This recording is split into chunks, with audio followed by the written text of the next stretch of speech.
বুধবার ভোররাতে পাকিস্তান শাসিত কাশ্মীর ও পাঞ্জাবের সীমান্ত এলাকায় ভারত ক্ষেপণাস্ত্র হামলা চালিয়েছে।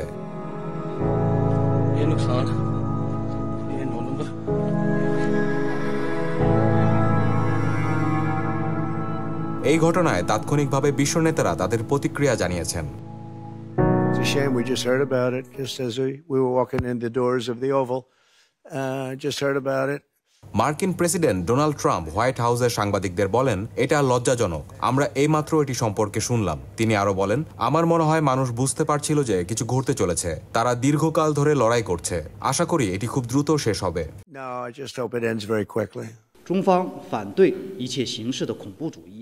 চীনের পররাষ্ট্র মন্ত্রণালয়ের মুখপাত্র এক বিবৃতিতে বলেন, ভারত ও পাকিস্তান প্রতিবেশী দেশ, যাদের কোনোভাবে দূরে সরানো সম্ভব নয়। তারা একই সঙ্গে চীনেরও প্রতিবেশী। সব ধরনের জঙ্গি কার্যক্রমের বিরোধিতা করে চীন।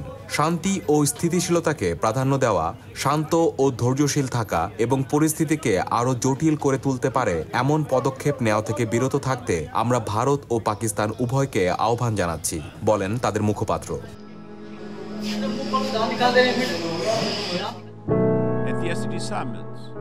জাতিসংঘের মহাসচিব আন্তোনিও গুতেরেসের মুখপাত্র জানান, কাশ্মীরের নিয়ন্ত্রণ রেখা ও আন্তর্জাতিক সীমান্ত জুড়ে ভারতের সামরিক অভিযান নিয়ে মহাসচিব অত্যন্ত উদ্বিগ্ন। তিনি উভয় দেশকে কোনো ধরনের সামরিক উদ্যোগ নেওয়ার বিষয়ে সর্বোচ্চ ধৈর্যের পরিচয় দেওয়ার আহ্বান জানান। বিশ্ব ভারত পাকিস্তানের সংঘাতের জন্য প্রস্তুত নয়।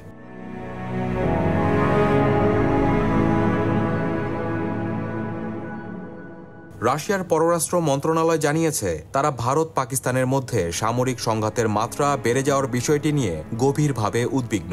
পরিস্থিতির আরও অবনতি যাতে না হয় সেটা নিশ্চিত করার জন্য উভয় পক্ষকে ধৈর্যশীল থাকার আহ্বান জানাচ্ছি আমরা।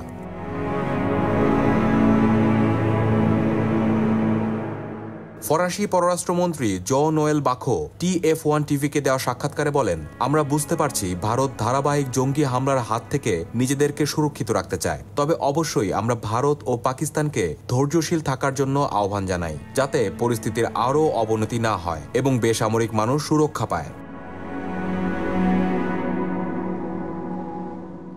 ভারতে নিযুক্ত ইসরায়েলি রাষ্ট্রদূত রিউভেন আজার বলেন, ইসরায়েল ভারতের আত্মরক্ষার অধিকারকে সমর্থন করে। জঙ্গিদের এটা জানা উচিত যে নিরপরাধ মানুষের বিরুদ্ধে ঘৃণ্য অপরাধ করে তারা কোথাও পালিয়ে বাঁচতে পারবে না।